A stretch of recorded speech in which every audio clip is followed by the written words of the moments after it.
What's up, guys? It's early. You can probably tell it is still dark outside. It is actually 5:30 a.m. and in this video, it's gonna be kind of cool because Intel challenged me to kind of test out their new Intel Evo platform. We've got the Dell XPS 13 here, and I know that everyone has seen benchmarks, they've seen specs, they kind of know what to expect, but how does this actually stack up in real life, day-to-day performance? And I thought there would be no better way to test this than on my first international trip in 2 years. I'm heading off to LA now. Suitcase packed, laptop ready. Let's go.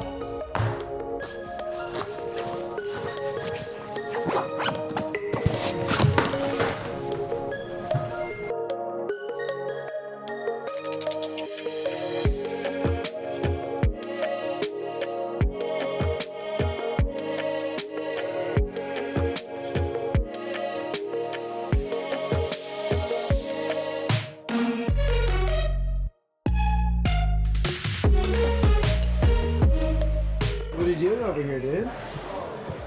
What's up? Just crushing a few edits before our flight.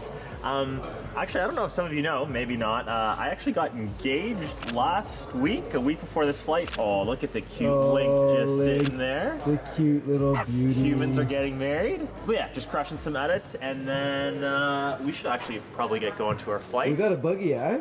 Do not want to miss that. No.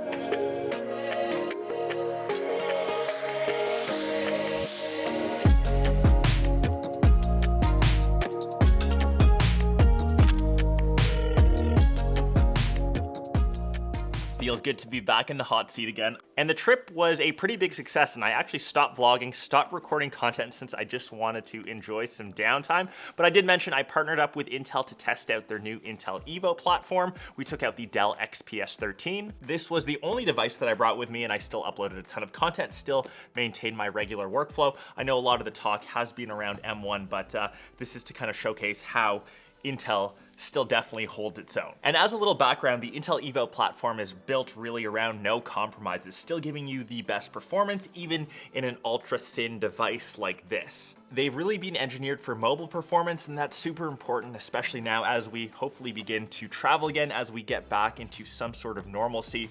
You want a no compromised experience with your mobile laptop. And that mobile experience all kind of revolves around the portability, and that really depends which device or which piece of hardware you pair that Intel Evo platform with. Like I mentioned, I've got the Dell XPS 13. I'm not gonna get too much into the details around the hardware, but we do have the Intel Core i7 with 16 gigs of RAM, and this 13-inch form factor makes it ideal for portability. And if any of you have done any airport work before, you know that portability is pretty key. So I typically just slot this in and out of my bag, and in an airport, you have generally 15, 20 minutes, maybe 45 minutes tops of working time, and then you have to go to your gate. You have to move to a different location. So just being able to put this in and out, I think that's a burger spot, in your bag makes it really easy.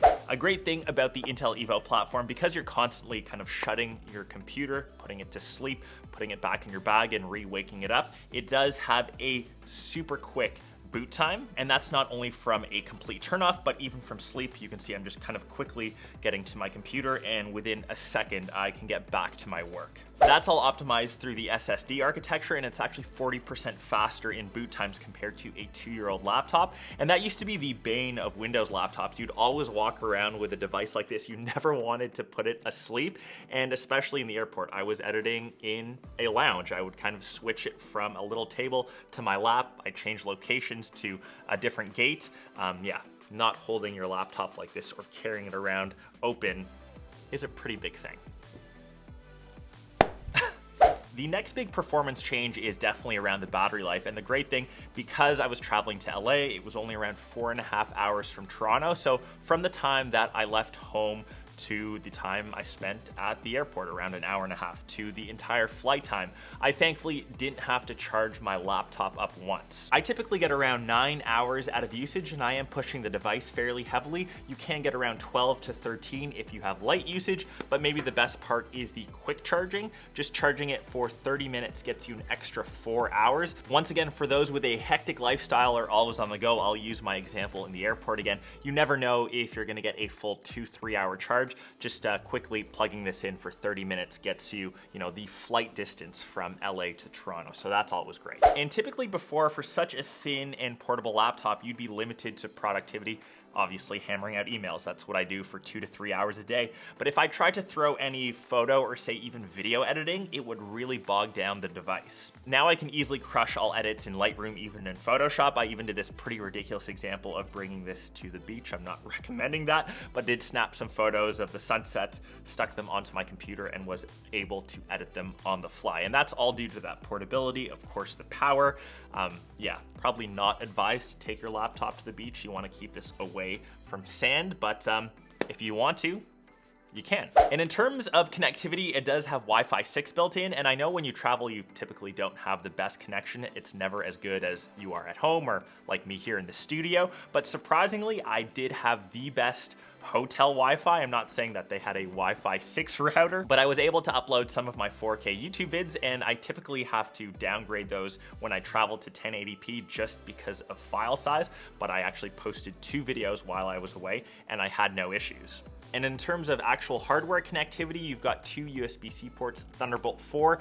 Not saying that I gamed while I was away. I do have a really soft spot for StarCraft 2, which is typically the game that I play. I know that you probably can't crush AAA titles, but for basic gaming, you can still definitely get by, and we'll actually do a quick little test here. And I am going to hook this up right now to a 4K OLED monitor, and the best part, it's kind of just that one cable plug and play. So we'll quickly power this on. With one USB-C Thunderbolt 4 cable, we are able to push out onto a 4K OLED monitor, and that's the great thing about the portability of these laptops. They are small and compact, but when you bring them back home, back to the studio like myself, you can hook them up to a larger setup and in a super simple way. Literally, just one cable, guys. And as a little example, let's try to get some gaming going on here. It's probably the most hack gaming setup I've ever seen, but quickly going to options, you can see I still have everything running on high. I'm gonna watch this through my external monitor and try to play a game of StarCraft 2. I cannot guarantee anything. Okay, this is gonna be interesting. Okay, so I need to look at my monitor. Oh no. My enemy is like right where this Lego guy is. Oh my goodness, need to move that. You know, frame rates, I'm getting around 60 frames. Like, it isn't bad. I'm sure if I tweak the settings a bit, probably like toggled a few things down, it would be better. Let's get this guy. Oh no, both of you. No. I'm also using my keyboard on this laptop, so probably not the most ideal either. Oh no! Oh no. Uh-oh, guys. Uh-oh, this is not good. I think I might... I had to look at the screen. I'm sorry, guys. I just won looking through my monitor.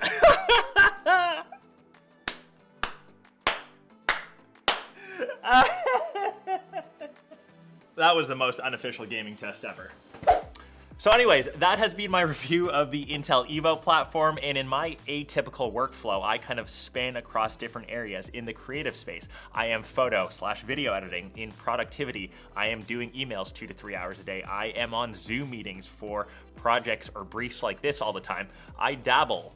I'll use that in quotes. I try to dabble in gaming. So yeah, you can definitely still get by. And just remember, the Intel Evo platform spans across different devices, so you've got a ton of OEMs to choose from. I am just rocking the Dell XPS 13. It's still a powerhouse and can still hold its own against other chipsets in the market. And yeah, it's just great to see that a device this thin and this portable can still manage a typical or atypical workflow. Hope you guys enjoyed this vid, and big shout outs again to Intel, and I'll hopefully catch the rest of you in one of my next episodes. Peace! Can't believe I got a StarCraft win.